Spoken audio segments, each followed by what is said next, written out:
Adam Stoyek, Adamstoyek. Go ahead. Thank you. Sir, how are you employed? I'm a detective with the Oakland County Sheriff's Office. And how long have you been with the Sheriff's Office?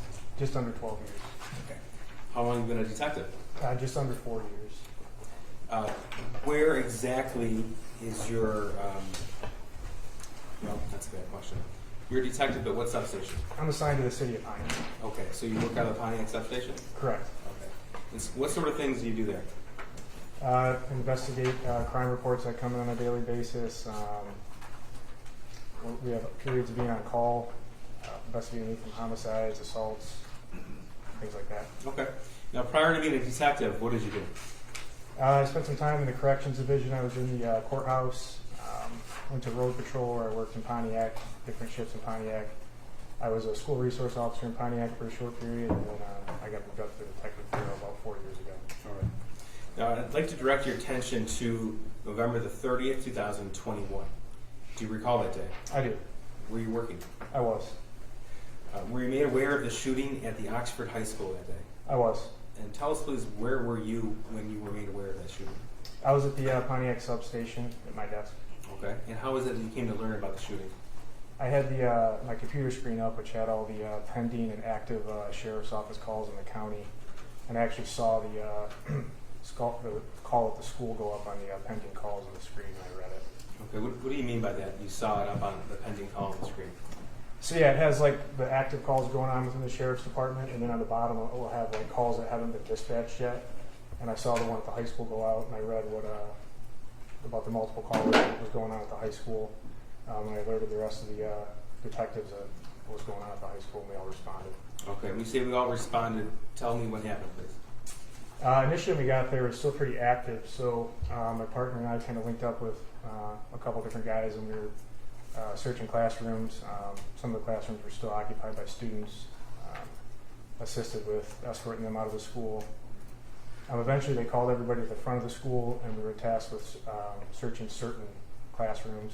Okay. And we did that. Now, what specific area of the school did you go to declare? Initially, we went towards where the gymnasium was, towards the cafeteria and the gymnasium, which I believe was on the southwest corner of the school. Okay. And you said some of the classrooms were still occupied? Correct. Occupied by whom? Students and teachers. Okay. So tell us how that process worked to clear these rooms.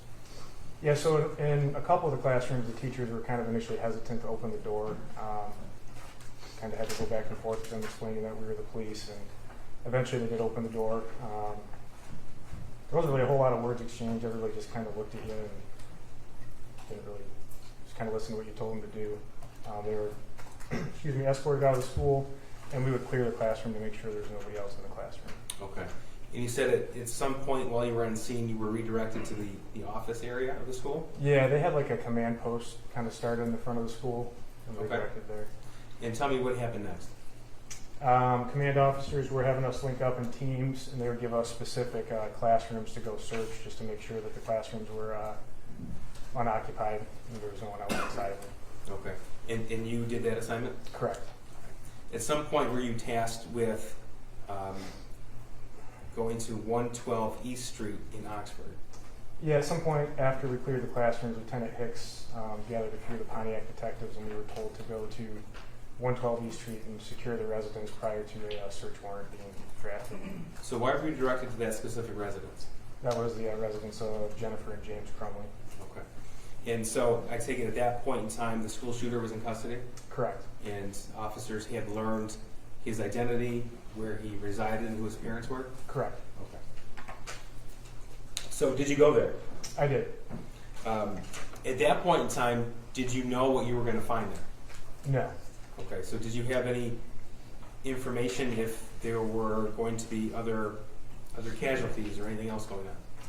No, so at that time we didn't know if the house was going to be occupied or, we didn't really have a clue what we were going into. Okay. Who did you go there with? My partner, Detective McPherson. Any other officers? Detective Peschke at the time, Detective Steele, Deputy Zajac was there, Deputy Mozak. I think eventually Agent Brandon came too. Okay. From the ATF? Correct. Okay. So you're a detective on that day. Are you wearing plain clothes or uniform? Plain clothes. So were some of the officers uniformed? Correct. Okay. So tell us what you see when you arrive, please. When I got there, the James and Jennifer were being escorted out of the house by deputies. Okay. And tell me what's at this location? Is it a single family residence? Is it a multi-unit dwelling? Yeah, it's a single family residence. Okay. So you told us that you went there to secure the scene pending the search warrant. What does that mean? Yeah, so you'll go there just to do an initial sweep of the residence to make sure no one's inside. You don't want anybody coming inside, obviously. It's more of a preservation of evidence thing to make sure that nothing gets taken from the house prior to the search warrant being completed. Okay. Is that something that occurs in every case with a search warrant? Yeah, generally, correct. Okay. Now, search warrant, correct me if I'm wrong, but that's authorization from a judge or magistrate to enter a person's dwelling and to seize certain items. Correct. Okay. And was your understanding that the search warrant was being obtained for that location? Yes. So when you enter a dwelling to secure it, do you actually search at that point? Prior to the search warrant? Correct. Yeah, you're just kind of doing an initial sweep to make sure no one's hiding inside. There's no one inside that's not supposed to be, and just holding the house until you get the search warrant. Okay, so your focus is looking for other individuals, but not for items. Yeah, I mean you're looking for individuals, but I mean obviously if there's things in plain sight, you're still observing things. Sure. Yeah. Okay. Now I'm going to show you what's been admitted and judged, so the court is clear as well as defense counsel. Every exhibit we have in here, we've already gone through, and Okay. the court has already ruled to be admissible. That's what we did last night when you guys left. So. All right. So this is exhibit 161. Can you see that on your screen? I can. Okay, so what is this that I'm sorry, 160, this is 162, thank you. What am I showing you right here? It looks like that'd be a sketch or a drawing of 112 East Street. Okay, so this is a sketch of the home if you were looking down on it, would that be right? Yeah, correct. Okay. So would you call this a small home or a large home? It's a fairly small home. Okay. I'm going to move on here to 164. First of all, tell us how many bedrooms were in this home? There was 3 bedrooms and a bathroom, and then a basement as well. All right, so going back to 162 here. And these are all admitted, right? Correct, Judge. Yes, pursuant to prior court rulings or stipulation. Okay. So if you could show us, please, tell us about the layout. So tell us where the front door is. I see that at the top of the drawing there. Is that correct? Yeah, towards where the sheriff's office emblem, you can kind of see the indentation, which would be the front door. Okay. And the front door opens to a living room and dining room? Yep, correct. Walk in, there was a living room to the right. To the left was kind of a smaller dining room. You walk in to the kitchen, which is visible there. Just off the kitchen, there's a small hallway, bedroom to the right, bathroom straight ahead, then another bedroom. You'd walk down that small hallway. It looks like there's a, I believe there's a, yeah, it says washer and dryer. That would lead you into the master bedroom. Off the master bedroom, there's the backyard. And then off the master bedroom, near where it says washer and dryer, were the stairs to the basement. Okay. So when we're saying master bedroom, is this a room that was added onto the home, or was it naturally the master bedroom? What was your impression of it when you went there? Yeah, so to me it was a master bedroom because it looks like it had adult clothing in it. It had a king bed. It had just more stuff in it. It was clear to me that was the adult's bedroom. Okay, and you obtained information what individual stayed in which rooms prior to entering? Or Correct. At least prior to executing the search warrant? Correct. Okay. So let us know as we go through some of these pictures if you need to refer back to this. Okay. This map. Okay. So here's 164. So did you learn if the shooter had 1 bedroom or 2 bedrooms? 2 bedrooms. Okay. And so which bedroom is this that we're looking at?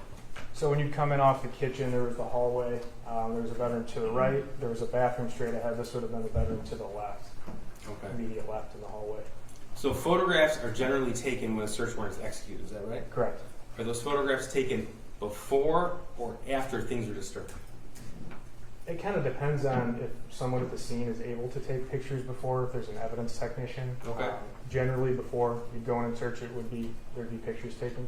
In this case, there was an evidence tech available, is that correct? Correct. Okay, and that was Detective Bizio, I believe? Correct. Okay, and so these pictures were taken before the search was executed. Yes, So for lack of a better term, this is the natural state of the home as you found it November the 30th.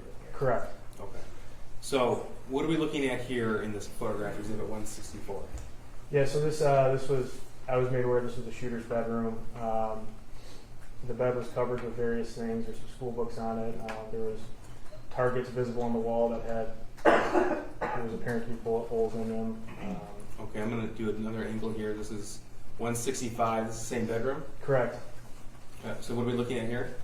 Yeah, so that was, the shooter had a dresser, it looked like TV. There was things all over the floor. There was things all over the place, really. Okay. So that boarded up window in the back, that it was adjacent to the master bedroom, right? Correct. Okay. And so the picture that we just looked at with the targets on the wall, that would be if you were taking this picture behind you. Yes. Okay. Were you able to tell why that window was boarded up? Yeah, you know what? I don't know why that was boarded up. I was Okay. never made aware why that was boarded up. And that led to the master bedroom, is correct? I would believe so. Okay. That would lead to the master bedroom. So Yeah. this is one. I'm sorry to interrupt. I would have no objection for the prosecutor to just say why that's boarded like that, just so it's clear for the jury, so I don't have to go back to it. We don't I have don't know to if go he back knows. I asked. What's the witness? Is that Do wasn't you there? know? You don't know. Really Yeah, quickly, I- that's I- not our question. Yeah. to. I'm He just doesn't saying know. that he could, Mr. Hees could say it if he wanted to. Okay, he doesn't, the witness doesn't know those. Okay. So okay, this is 166. This is the same bedroom. Correct. Okay, just a different angle. Yes. Okay. And 167 is also the same bedroom, the other angle. Yep. Okay. And this was identified as one of the shooter's bedrooms. Correct. 168, same bedroom. Correct. And 169, this is the same bedroom as well. This is the closet in that room. Yes. And this is 171, just a different angle from that closet. Correct. Okay, 172. Are these the targets that we saw initially in Exhibit 164? Yes. Okay. And had these targets been used or unused? Yeah, they appear to be used. Okay. That's 172. 173, this is just further down the wall with one of the two targets. Yes. This is 174. This is another picture. This is of the shooter's bed. Yep. Again, 175, same bedroom. Correct. Now this is 176. This is the nightstand in that room. Would that be right? Correct. Okay. Now 177. So you had talked about that the shooter was identified to have two bedrooms. Yeah. Okay. Is this the second of the two bedrooms? Yep. So that was the bedroom on the right side of the hallway, just across from the bedroom you were just looking at. Okay. So again, this photograph was taken before the search warrant was actually executed. Correct. So it's 177. This is 178. This is the same bedroom. Yes. 179. This is the closet of that bedroom. Yes. This is 183. This is on the bed of that bedroom. Would that be right? Correct. Okay. 184. Same bedroom, different angle. Correct. 185. Same bedroom. This is the TV in that room. Correct.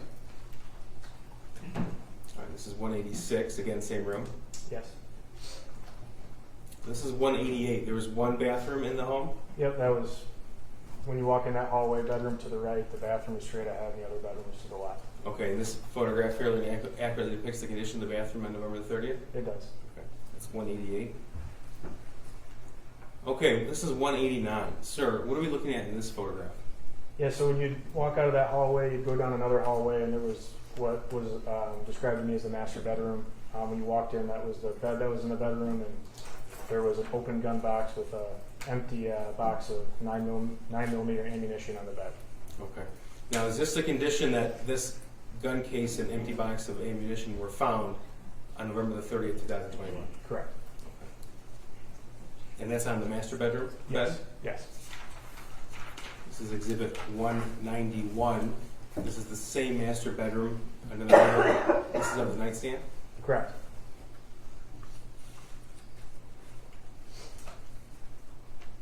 192, it's the same room. Yes. Again, 193, this is also the same room. Correct. And 194, what are we looking at here? So when you walk into the bedroom, immediately to the right of the doorway. The master was- bedroom? Yeah, the master Okay. bedroom was an armoire. Okay. 195, this is the same armoire with a slightly different perception. Correct. 196, is this still the room? Yep, so that would be the door that would lead out to the backyard, and then a TV stand with various drawers and things in it. Okay. And were these drawers eventually searched? They were. 197, same TV stand? Correct. 198, it's the same room, just a different angle. Yep. 199, again, same master bedroom. Correct. Okay, this is Exhibit 200. Sir, just so we're clear, moving back to Exhibit 197. These drawers were searched? Correct. Okay. Were you actually directed where to go to? I was. Okay. Who directed you? James Crumbley. Okay. And so specific to the, if we're looking at this photograph, the right drawer, I'm sorry, not drawer, you tell me, which area did you find what was located here in Exhibit 200? Yeah, so when you're looking at that picture, to the right door there, you open that up, and there was two shelves on it, and the gun safe was on the top Okay. shelf. And who told you where to look for that? James Crumbley did. Okay. And that's already been admitted into evidence, and that has a locking mechanism on it? It does. Okay, were you told what the combination is? I was. Objection. Your Honor, just irrelevant to Jennifer's case, unless the information came from her. Okay, well, What James would say is hearsay to this officer, so I would object for that reason. isn't it? Judge, it's relevant because the firearm was found in the defendant's home, shared home, Okay. and it But that- shows how the officer opened the case and recovered other weapons in the trial. Your Honor, Okay, the but what he objection. said is hearsay. So you had a conversation with James Crumbley, Yeah. and then you found that case and opened it. Correct. And Judge, I'm sorry, she also testified, or she also said in her statement to the officer yesterday, Joe Bryan, in the interview that was admitted as evidence, that she knew where the firearm was found. And later No, on today, Your Honor, she did not say that. like, She did not say that in the video. Or she did not talk about these firearms. Sergeant Pesky is going to testify later on today. We're going to admit an in-car video where Jennifer's recordings will be admitted as an exhibit, and she's asked specifically about this. And Your Honor, I would ask that the jury wait until then because I disagree with the prosecution's description of what that evidence will show. Okay, but he already testified they had a conversation with James Crumbley, and then he went to this location, and that he then opened that safe. Yes, Isn't that sufficient? well, how did he open the safe is important. I mean, did you have to crack open the safe? I did not. Okay, so you were given the code to open the safe. Correct. Okay, and were things recovered from that safe? Yes. Okay, so without having to crack open the safe to recover the items, you learned how to open it. I did. Okay, and then how did you open the safe? Your Honor, I object to him saying what the code was because Jennifer Knowledge had no awareness of the code, and that's what the prosecution is hoping to slip in here as hearsay that James told this officer. He said he had a conversation with James, and then he opened the safe. He didn't say that Jennifer gave him the code, Okay. right? Yeah, Right? true. Yes. Okay. Okay. All right. So you talked to James Crumbley and he gave you the code for the safe. He did. Okay. And tell us how you got in the safe. By using the code that he gave me. And what was it? It was 000. Okay. And that's the default code for that case. Correct. All right. Exhibit 200. Okay. Now this is 201. We're looking at the same drawer here. I keep calling it a drawer. It's better called a shelf, right? Yeah, I'd say it's Okay. more of a shelf. Okay. So we have this case that's been admitted into evidence. And then it looks like an article of clothing. And then underneath that, what did you find? It was a holster, which is on the right there, and then 2 magazines, and there was a baggie of bullets in the back. Can't really see it there. Okay. And this is 202. All right. you see 2 magazines and a baggie of bullets. That wasn't on the shelf when you walked into the bedroom, right? So that's what you pulled out of there? Yeah, so that was at that point it had been removed from the shelf and it was placed into the bag, and the magazine was placed on the top of the TV stand there. So this is 203. Again, this is the locking case. Is that correct? Correct. Okay, so tell us what was found in the locking case. So I located a 22 Kel-Tec handgun and then a 22 Derringer. The Kel-Tec's the black handgun and the Derringer is the silver handgun with the brown handle on it, and then some ear protection. So this is what it appeared, and this is what it looked like when you opened the case initially. Yes. Okay. Here's 204. What is this? That's the 22 Derringer. This is just a closer view. We already have that in evidence. 205 is the same firearm, just from a different angle. Correct. Okay, 210. What are we looking at? That's the 22 Kel-Tec that was recovered from the safe. 211. This is a close-up view of the Derringer. Correct. Okay, 212, and we're going back to one of the shooter's bedrooms. We saw that Packer's helmet in a different photograph. This is a close-up view of the nightstand? Correct. Okay, and what are we looking at here? Those would be spent shell casings from fired from a weapon. Okay. And that's the condition in which you observed it on November the 30th, 2021? Correct. So is that 212 or 213? That's 212, Judge, because we just have a 213 is slightly similar picture. All right, 216. This isn't a real firearm, is it? No, it was I believe it was a BB or pellet gun. It wasn't a. But that's where it was found in the shooter's bedroom on November the 30th, 2021. Yeah, on the computer chair in the shooter's bedroom. Okay, 217, just a slightly different picture. 218, what are we looking at here? That would be a drawer from the dresser in one of the shooter's bedrooms. 219, same drawer? Correct. Okay. And 220, what's this? It's an empty bottle of whiskey next to one of the shooter's beds. Okay. Now, judging by the wall color, would that be the same bedroom that the targets were found? Correct. Right. Here's 221. This is the same bottle of whiskey, correct? Or empty Yeah, bottle? just at the end of the bed, just sitting on the floor. Okay. And 222, what is this? That was a notebook that was recovered from one of the drawers in the bedroom. You've got the drawers in the bedroom. And 223, what is this? There were various knives that were found in the bedroom. Okay, where were they found? I believe right on.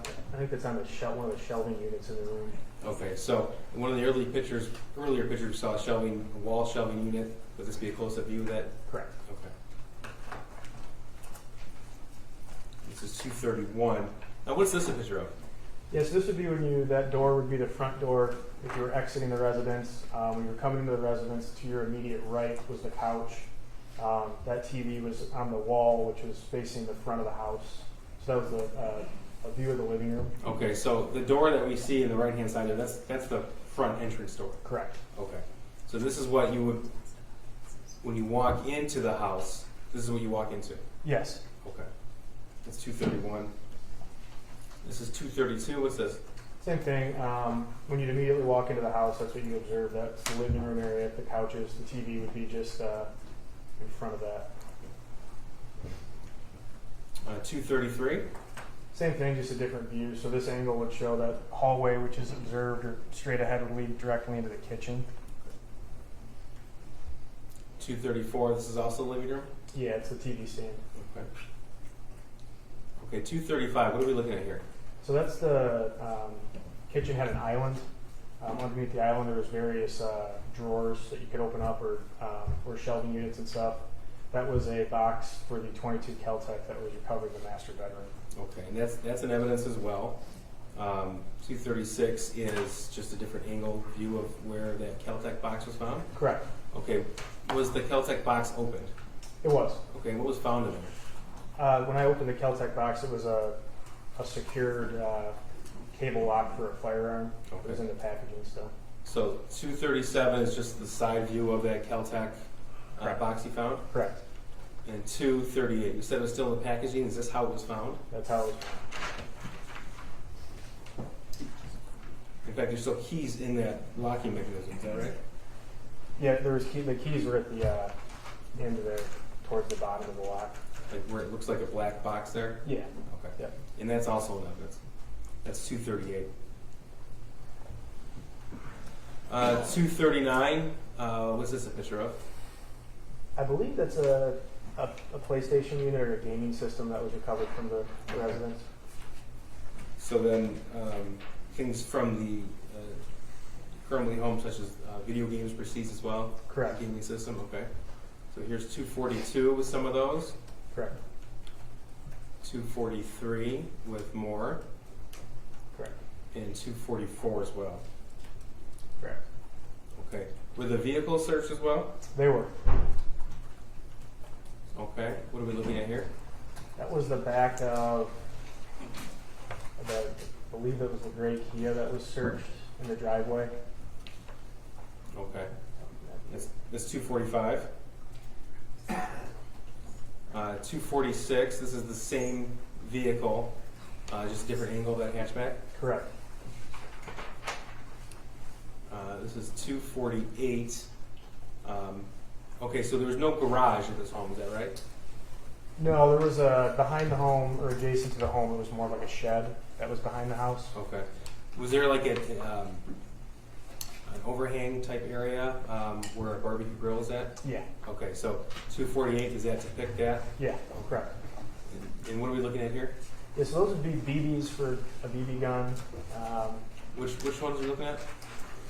Looks like a plastic container. Okay. Yep. And then it looks like there's more in the which would be the original plastic container.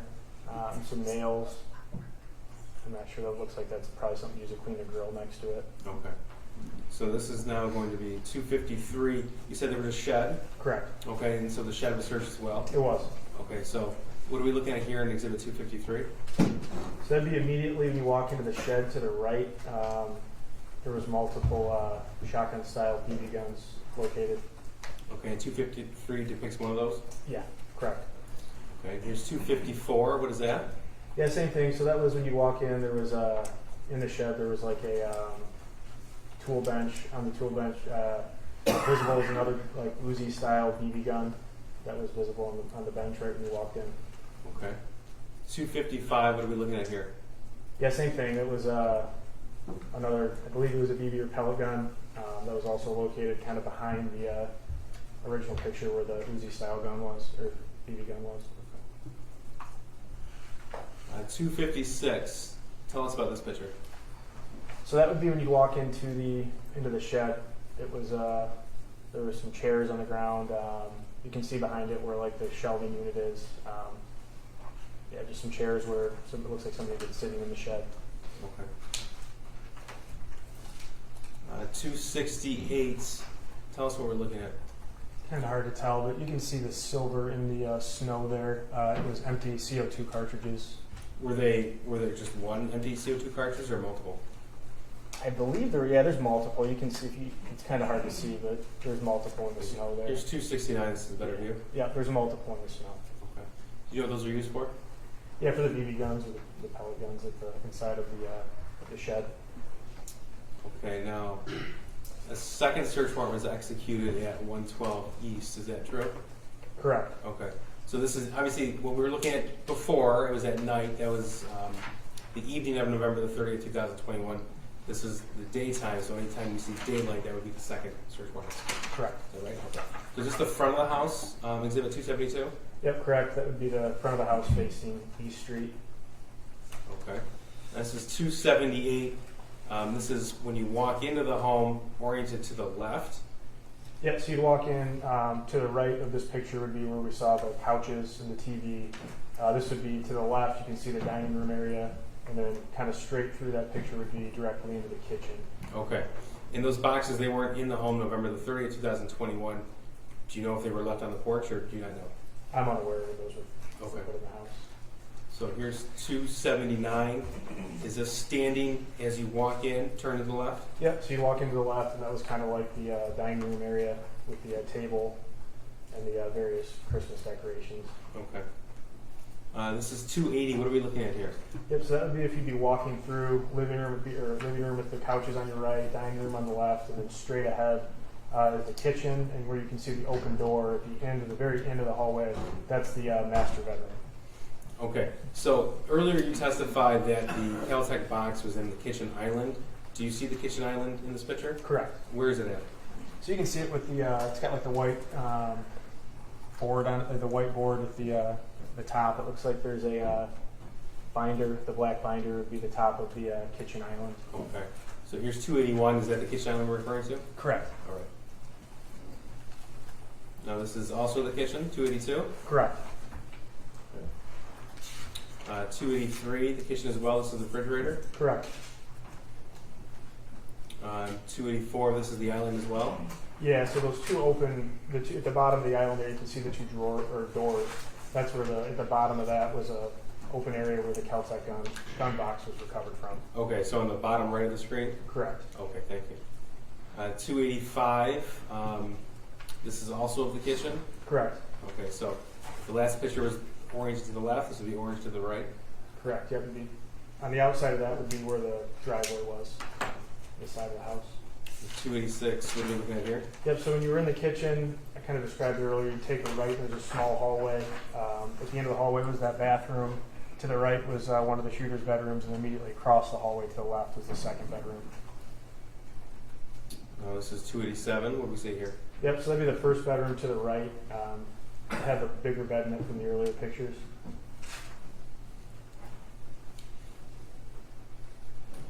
All right. 288. Now this is after the initial search was executed. Yeah, this was done the next day, different after the home had already been searched by detectives. 289, this would be identified as the shooter's second bedroom. Correct. Okay. 290, same bedroom, different view. Correct.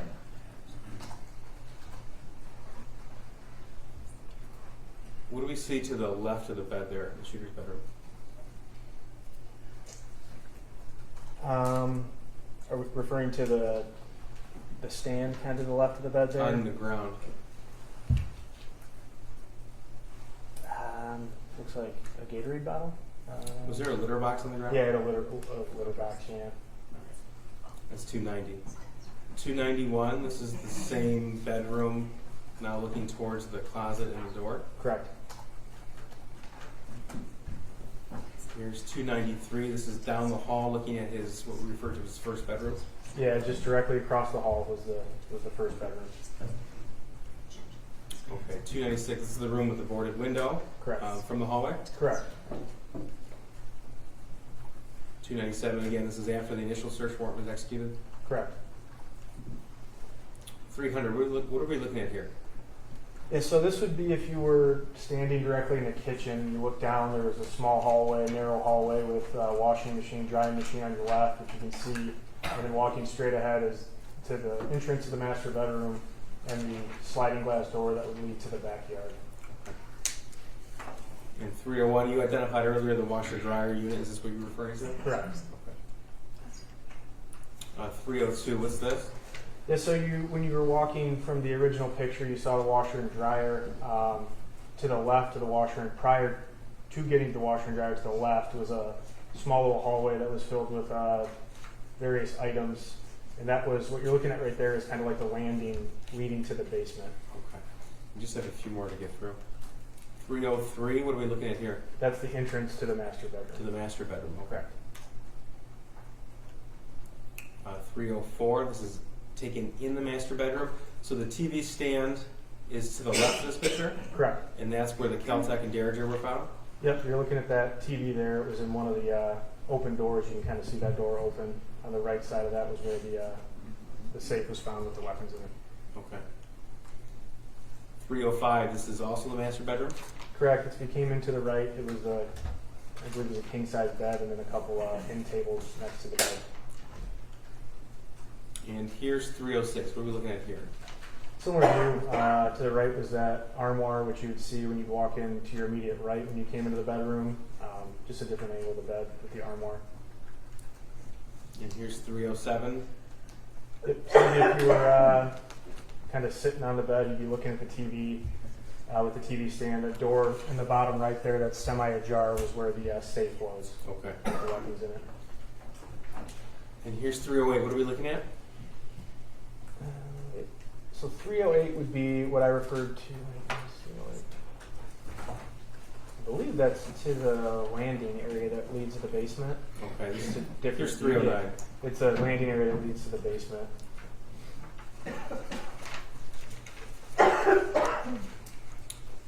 Here's 316. So we had already looked at the picture of the barbecue grill. You identified that there was no garage but a shed. Where would be the shed in this area here? Yeah, so this would be where that door, the landing was. You'd walk out, and there was this little area with an overhang with a grill that's visible there. If you were to walk straight past that grill into the yard there, to your left would be the shed. Okay. And here's that 317. What are we looking at here? Yeah, it's just more of the overhang area there, kind of adjacent to the side of the house.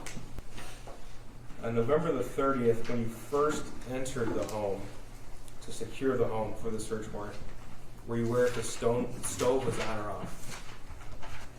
Yeah, I don't recall. That's our other officers are here. That's all. Nothing further. Thank you, Judge. Ross? Thank you. Good afternoon. Afternoon. Initially, when you got to the house, you said other officers had already arrived there, correct? Correct. What was happening with Jennifer the first time you saw her? She was being hailed out of the house by another detective. By hailed, I mean being told to come out of the house.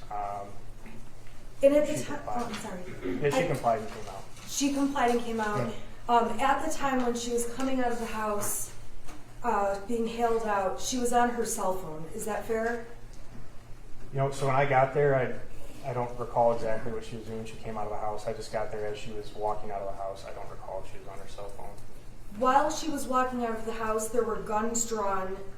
There were guns drawn, correct? Correct. How many police officers had guns drawn towards Jennifer Crumbley as she walked out of the house?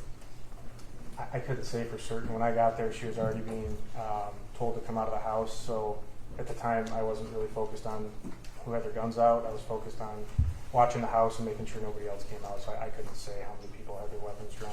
Would it be fair to say it was more than one gun? Yeah, correct. More than three? Yeah, there was multiple detectives and officers there when I got there. Again, I don't know how many of them had their guns drawn. I know that I had my gun drawn. You did have yours drawn? Correct. And pointed at Mrs. Crumbley? No, so when I got there, she was already coming out of a house. I was, like I said, I was more focused on, I believe I was near a tree on the side of the house, so at that time I don't think I had my gun pointed at her. No. After Mrs. Crumbley came out of the house, and she did come out, correct? Correct. She was handcuffed. So I didn't take part in her being taken to the vehicle, so I'm not sure if she was handcuffed. And that's fine. I'll ask a different witness then. So after you got to the house, you saw her come out, saw the guns drawn. Did you see Jennifer Crumbley any further that day when you were in the house or otherwise? After we had executed the search warrant, she was brought back into the house with James, and I saw her inside of the house. I didn't have any further communication with her, no. I just want to be clear about the guns and gun cases, boxes, some of the things we saw on the screen. If you need me to put an exhibit back up, let me know. Okay. Okay. So the Sig Sauer 9mm gun, the case for that gun, you saw in the master bedroom, open on the bed, correct? Correct. And there was a box of bullets, or an empty box of bullets, next to that empty case, correct? Correct. In that case, the gun was not there. Nope. When I initially came into the house and then we conducted the search warrant, it was an empty box.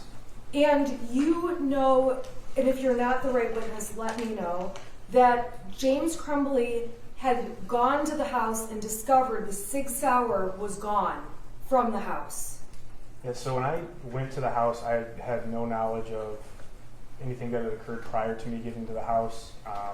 Like I said, I just observed the box where I saw it initially when I did the search, and then after. I don't know how it was placed there or when it was. So when you were I just want to be clear, the Sig Sauer was ultimately not in the Crumbley home. Correct. The Caltech and the Derringer were found in the Crumbley home. Mhm. Is that a yes? Correct. They were found in a gun safe, Correct. and they were found in the gun safe that was in the cabinet in their bedroom. Correct. And there was not ammunition stored with the Caltech or Derringer. Yeah, so the safe, which we saw the pictures of, had the two firearms and some ear protection. There was ammunition found in that same dresser area behind it. Okay, but not in the same, not within the the exact location of the safe, correct? Yeah, it was behind. So I can show you the picture. You can kind of see the picture. The picture has the safe, and then behind the safe, there was some clothing, and underneath the safe there was the two magazines. There was the gun holster. Then behind that, you can kind of see a box with that did have ammunition. I don't recall what kind of ammunition or how much, but there was some located in the bedroom. Okay, and that's ammunition that goes with those two guns, not the Sig Sauer. Yeah, so the ammunition that was the empty box on the bed was 9mm. And to be honest, I don't recall what ammunition was found behind the safe, but there was ammunition found behind the safe. Okay, and then I just want to be clear about one other thing. So there was a kitchen closet we saw where there was like a blender and some other appliances kind of on the floor. You testified that you found the box to the Caltech in that little kitchen area. Do you know what I'm talking about? Yeah, correct.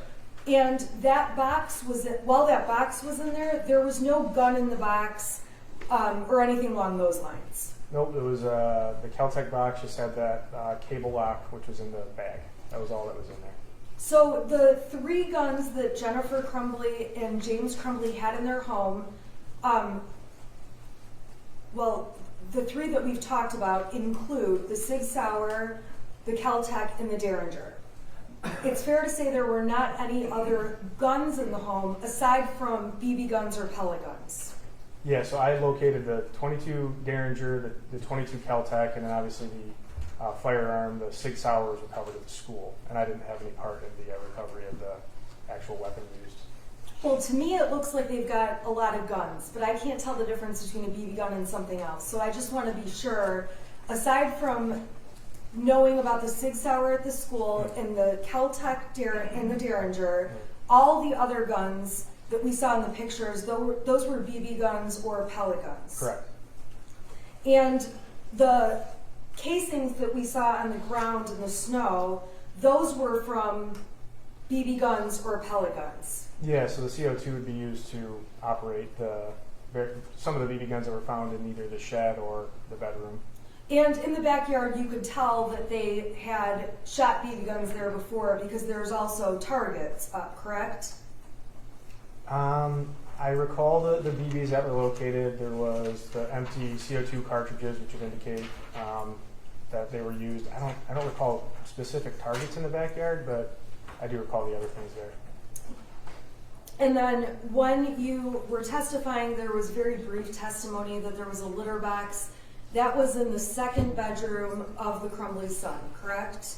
Yeah, when you walk to the right and left was bedrooms. That was the bedroom to the immediate right, and right next to that was the bathroom, and across the hall was what I think we described as the first bedroom. And just very quickly, when you were executing the first warrant, the Crumbleys had a dog in the house. Yeah, there was a dog in the house. I didn't have any dealings with the dog. I believe the uniformed officers went into the house first, and I think the dog was friendly, so we didn't have any issues with the dog. And then there was a cat and a kitten. Do you recall that? And if you don't, that's okay. I don't recall the cat and the kitten. Okay, I have nothing further. Redirect. Just briefly. Detective, why did you approach the home with guns drawn? Yeah, so I mean, again, we didn't have a whole lot of information about what we were going into. I mean, obviously we had just come from the scene of a shooting. So the information you were given, you knew that there was a mass casualty event at Oxford High School. Correct. And you found Your out, Honor, I would just object to the leading questions. just trying to orient the witness to where he was and why. I'll take that. Yeah, question answer, please. Okay. So you had already been at the Oxford High School? Correct. Okay. And you knew what had happened there? Correct. Your Honor, Okay. I would object to the leading. Well, it didn't, that was a yes or no. Did he already know what had happened at Oxford High School? That would certainly affect whether or not he'd approach a house with his gun drawn, right? And the assignment to secure 112 East, you told us that you were given an assignment by Lieutenant Hicks? Correct. Okay. And at that time, did you know what you were going to find there? No. And what information did you have at that point?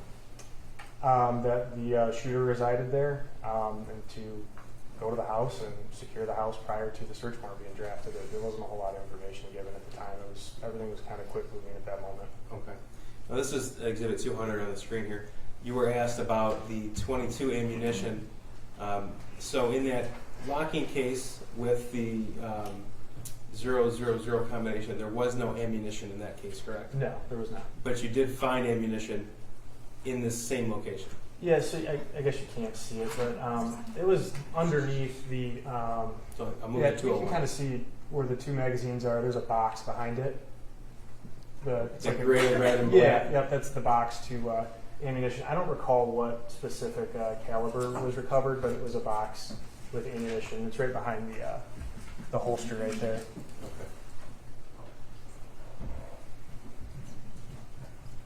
Okay. I have nothing further questions. Thank you. So you can step down and you're excused. Who is the next witness going to be? Sergeant Peschke. Okay, short.